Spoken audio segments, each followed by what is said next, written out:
The Democratic Republic of Congo has been embroiled in bloody conflict for more than a decade. The violence has killed millions, displaced hundreds of thousands of others.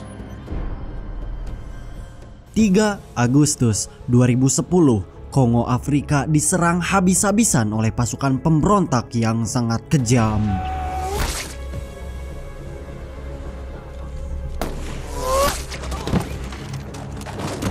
Kemudian pasukan khusus PBB dikirim untuk mencegah sekaligus melatih tentara Afrika, dikarenakan tentara Afrika yang barbar dan belum mengerti tentang strategi peperangan. Maka dari itu pasukan PBB mengirim tim pasukan sniper untuk membantai pasukan pemberontak.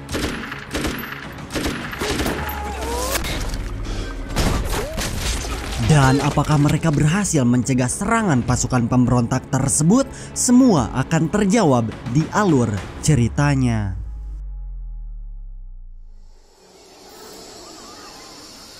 Film akan berfokus kepada seorang sniper misterius yang sedang memantau pasukan tentara Kongo di tengah-tengah wilayah konflik. Dan entah apa maksud serta tujuannya, tapi yang jelas sniper itu langsung menembak semua tentara tersebut secara membabi buta.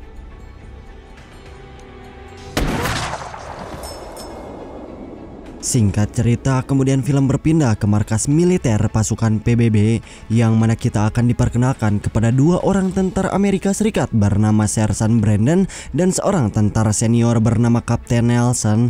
Mereka sedang melatih para pasukan untuk menembak, sekaligus memperkenalkan senjata AK-47 kepada tentara Republik Kongo untuk bersiap-siap menghadapi kelompok pemberontak di negara mereka sendiri. Tepat setelah memberikan pelatihan kepada para tentara Kongo, seorang kolonel bernama Hans mulai memanggil Brandon untuk memberikan misi penjemputan kepada seorang pemilik kebun bernama Sean, yang selain memiliki perkebunan, Sean adalah orang Amerika yang memiliki hubungan baik bersama anggota PBB, dan pedesaan tempat di mana Sean tinggal terletak di sebuah wilayah perbatasan yang rawan dari serangan pemberontak. Maka dari itu sang kolonel meminta kepada Brandon agar membawa 5 orang pasukan terlatih bersama beberapa pasukan Kongo. Sir. Yes, Sergeant. Why not airlift them out?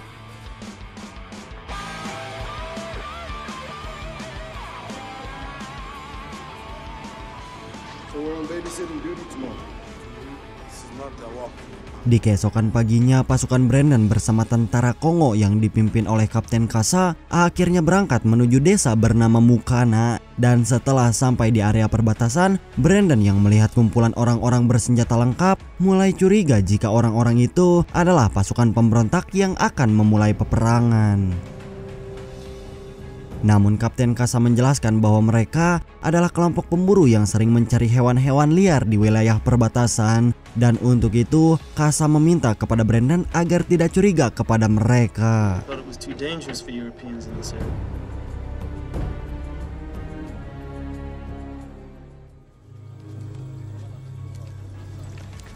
Setibanya di perkebunan, pada awalnya Sean sempat menolak permintaan evakuasi dengan alasan dia tidak ingin meninggalkan perkebunan dikarenakan merupakan warisan peninggalan almarhum ayahnya. Namun Brandon kembali menegaskan bahwa evakuasi tersebut demi keselamatan para warga desa dari kelompok pemberontak, yang akhirnya Sean bersedia untuk ikut bersama mereka. Namun saat keluar dari dalam rumah, Brandon mulai menyadari jika di balik semak-semak ada sebuah pergerakan aneh yang sangat mencurigakan, sehingga Brandon dengan cepat langsung bergerak menyelamatkan Sean untuk menghindar dari tembakan sniper.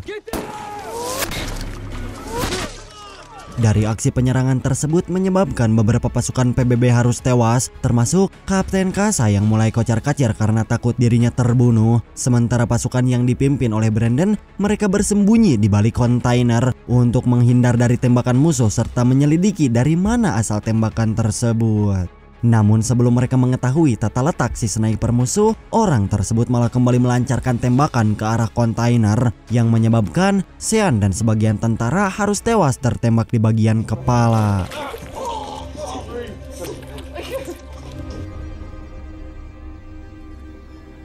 Sehingga untuk saat ini hanya tersisa Brandon dan juga Nelson. Sampai akhirnya mereka lanjut menyusun sebuah strategi mengalihkan perhatian musuh dengan berlari secepat mungkin menuju ke arah semak-semak yang menjadi titik si sniper itu bersembunyi. Tapi saat mereka lari ke arah semak-semak, tiba-tiba Brandon malah tertembak dan jatuh ke lubang sumur, sedangkan Nelson, dia yang akan menolong, malah berakhir tewas saat itu juga. Nah bre, mungkin kalian bertanya-tanya kenapa sih Bang Ur, si sniper misterius ini malah menembak mati Sean dan membunuh kelompok Brandon gitu? Nanti ya jawabannya ada di pertengahan film. Lanjut. Singkat cerita, setelah kejadian penyerangan yang menewaskan seluruh rekan-rekannya, Brandon yang belum tewas karena karakter utama di film ini kemudian mulai tersedar di sebuah perkemahan kecil di tengah-tengah leuweung, dan semua perkemahan tersebut milik seorang pria bernama Martin. Dan sedikit informasi, Martin adalah orang yang membuka sebuah tempat perlindungan atau semacam panti asuhan bagi anak-anak yatim korban perdagangan di wilayah tersebut. Dan alasan Martin memberikan perlindungan kepada anak-anak itu agar mereka tidak dimanfaatkan oleh para pemberontak menjadi pasukan pembunuh.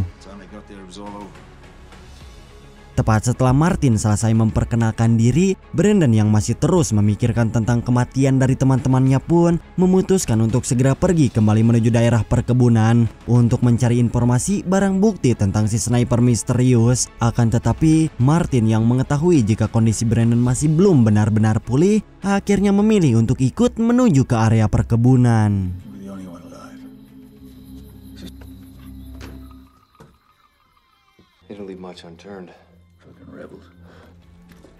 Dan sesampainya di perkebunan, Brandon yang mulai mengecek ke seluruh tempat, tiba-tiba malah langsung dikejutkan oleh kedatangan seorang bocil bernama Kelly yang langsung mengarahkan senjata kepada mereka. Dan diketahui jika Kelly merupakan anak dari Sean, yaitu si pemilik kebun. Namun Kelly mengira bahwa Brandon adalah orang yang telah membunuh Sean. Namun sebelum si bocil salah sangka, kemudian Martin menjelaskan bahwa mereka bukanlah dalang dibalik pembunuhan Sean. Bahkan kedatangannya saat ini yaitu untuk mencari siapa sebenarnya seseorang yang telah melakukan hal tersebut. Sehingga Brandon yang kasihan kepada Kelly mulai membawa bocil itu menuju markas PBB agar aman dari ancaman para pemberontak. Tepat saat di dalam perjalanan, tiba-tiba mereka melihat sekelompok pemberontak yang datang untuk menculik anak-anak yatim. Sampai akhirnya Brandon yang tidak ingin anak-anak itu dibawa oleh para pemberontak langsung berusaha menghentikan pasukan tersebut dengan cara seperti ini. Namun tidak disangka jika Martin ternyata cukup ahli dalam menggunakan sniper dan dia berhasil membunuh sebagian pemberontak. Hingga kejadian itu pula bersamaan dengan Brandon berhasil membunuh pasukan musuh. Untuk sebagian pemberontak, sayangnya mereka berhasil kabur dengan membawa anak-anak yatim. Dan di saat itu, Brandon memberikan sedikit arahan agar Martin mengikuti kemana para pemberontak itu pergi. Sedangkan dirinya akan bergerak menuju markas PBB untuk mengamankan Kelly supaya bocah tersebut aman dari incaran pemberontak. Dan jikalau mereka memaksakan membawa Kelly, ditakutkan bocil tersebut menjadi beban saat peperangan berlangsung. Scared of.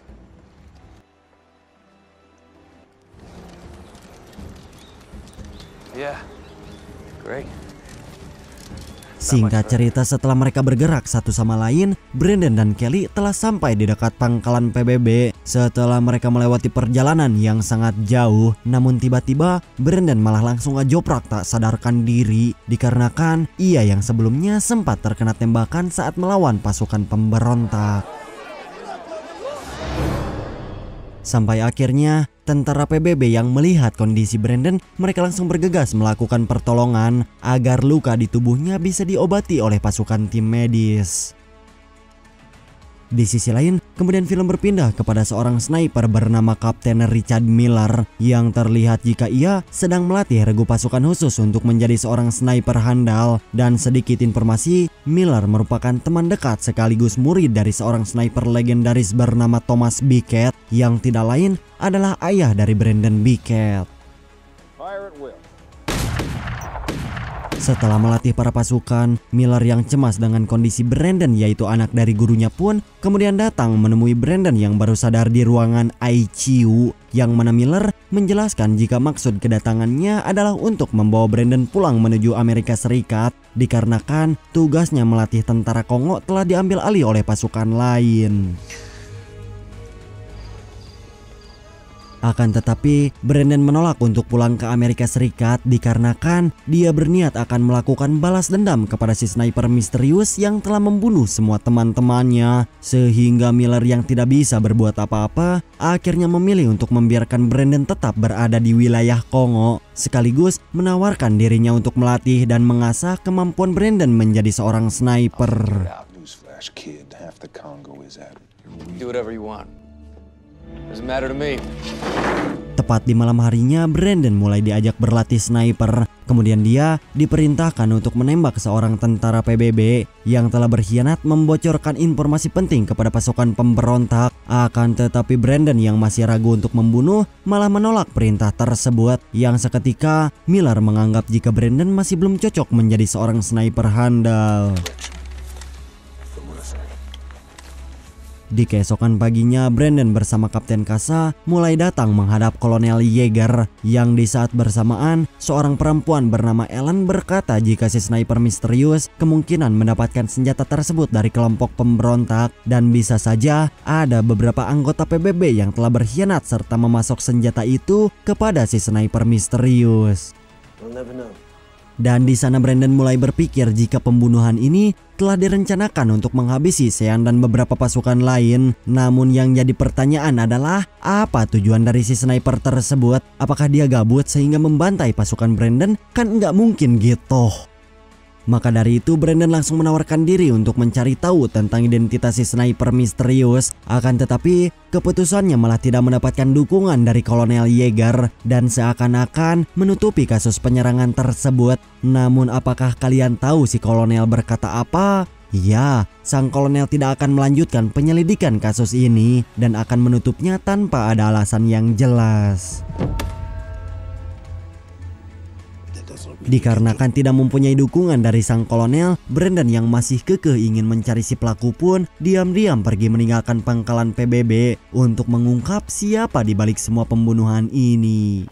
Congo. Not until you get yourself into trouble. Sergeant, that. I needed to track down where the rebels were getting this from.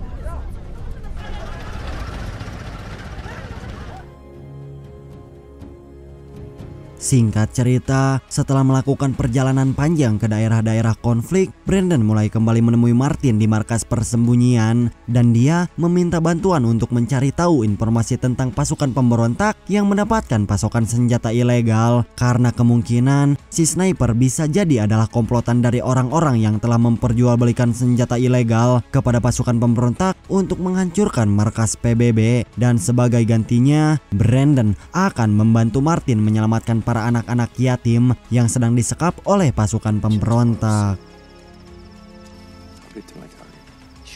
Dan Martin yang kebetulan mengetahui tempat di mana para pemberontak mendapatkan pasokan senjata, akhirnya mulai melakukan perjalanan panjang yang rupa-rupanya tempat tersebut berada di dekat zona perbatasan. Dan setelah melewati perjalanan selama berhari-hari, akhirnya mereka sampai di tempat lokasi tujuan, yang di saat bersamaan Brandon mulai mengawasi kelompok pemberontak dengan menunggu situasi yang tepat untuk melancarkan serangan tanpa diketahui oleh para pasukan pemberontak.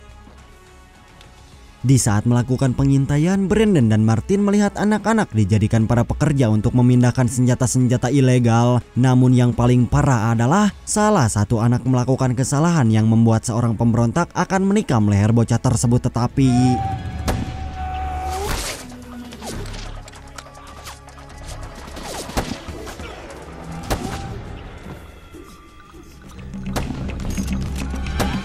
selesai menghabisi beberapa pasukan pemberontak, Martin mulai maju untuk menyelamatkan anak-anak, yang di saat bersamaan tiba-tiba sebuah peluru melesat mengarah kepada beberapa pasukan pemberontak. Dan apakah kalian tahu siapa yang melakukan hal tersebut? Yaw, ternyata itu adalah Miller yang datang untuk membantu mereka sehingga pasukan pemberontak dapat dikalahkan oleh mereka bertiga.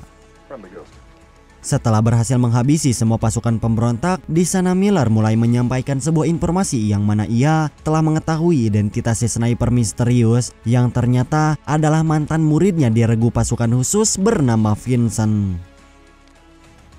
Dan akhirnya sebuah fakta mengejutkan pun akhirnya terungkap oleh mereka, karena orang yang telah mengirim Vincent untuk membantai Sean dan pasukan Brandon tidak lain adalah Kolonel Yeager, karena Kolonel adalah anggota PBB yang telah berkhianat dengan menjual senjata ilegal kepada pasukan pemberontak dan juga telah memberikan beberapa persenjataan kepada tentara Kongo yang sedang terjadi konflik. Dan alasan dia membunuh Sean si pemilik kebun yaitu dikarenakan Sean yang telah mengetahui informasi tentang kebusukan Kolonel Yeager, sehingga karena itu Kolonel memerintahkan Vincent untuk menghabisi Sean dan anggota Brandon yang seolah-olah diserang oleh pasukan pemberontak. Tepat setelah mengetahui fakta tersebut, lantas di sana Brandon mulai menghubungi Letnan Allen dan meminta bantuan untuk dilakukan penjemputan ke sebuah tempat bernama Uhuru, yang mana tujuan Brandon yaitu memancing Kolonel Yeager supaya memberikan perintah kepada Vincent untuk datang menghabisi Brandon ke lokasi penjemputan.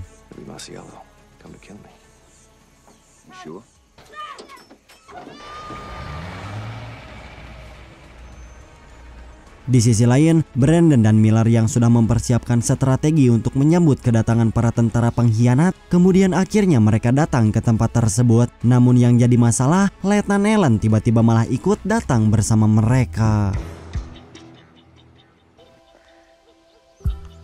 Yes, Lieutenant.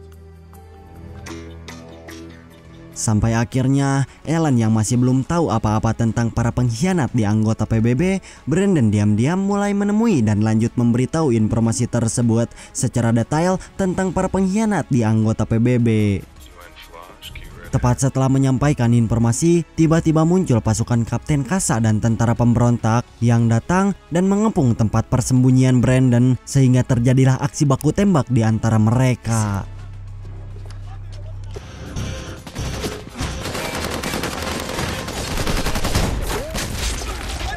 Di sisi lain, Miller yang mengawasi dari atas bangunan dengan cepat langsung menembak satu persatu musuh yang datang mengepung ke arah Brandon. Namun di saat bersamaan, Vincent juga mengawasi pertempuran di balik semak-semak dan tiba-tiba langsung menembak ke arah Miller dan tepat mengarah ke bahunya. Di sisi lain, Brandon yang telah berhasil membunuh pasukan musuh dan membawa Allen menuju ke tempat yang aman mulai melanjutkan pertempuran dengan berusaha mencari tempat persembunyian Vincent, yang pada ujung-ujungnya terjadilah duel sniper antara mereka.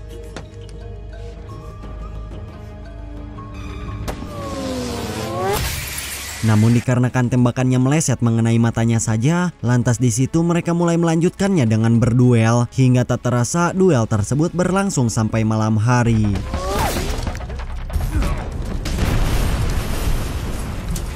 Dan begitu perhatiannya sempat teralihkan, Brandon yang sudah berada di belakang Vincent tanpa banyak basa-basi langsung membunuh pria tersebut. Singkat cerita berlanjut ke beberapa hari kemudian, tepatnya di sebuah pengadilan militer, yang mana Brandon mulai menjelaskan kepada para petinggi militer tentang pengkhianat yang telah menjual senjata ilegal kepada para pemberontak.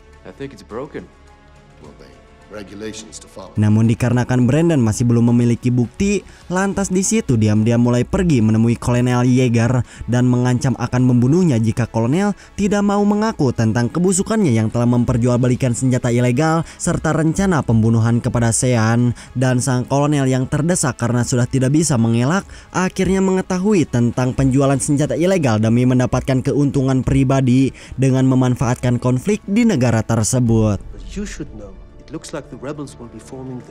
Tepat setelah Kolonel mengatakan tentang semua kebusukannya, ternyata dari awal pembicaraan mereka diam-diam telah direkam, bahkan sampai didengar langsung oleh Letnan Allen dan anggota PBB. Sampai pada akhirnya mereka langsung menangkap Kolonel Yeager dan akan segera diadili sesuai hukum militer atas semua kejahatan yang sudah dilakukannya. Sampai pada akhirnya mereka langsung menangkap Kolonel Yeager dan akan segera diadili sesuai hukum militer atas semua kejahatan yang sudah dilakukannya. Dan di akhir film, setelah menangkap si kolonel korup, Miller bersama seorang mayor dari anggota PBB pun datang menemui Brandon untuk diajak menjalankan misi baru di bawah kepemimpinan Miller. Dan film ini pun selesai. Nah bre, itulah film yang saya ceritakan hari ini. Terima kasih buat kalian yang udah nonton dan udah komen juga ya. Meskipun komennya pertama bang, hadir bang Ur.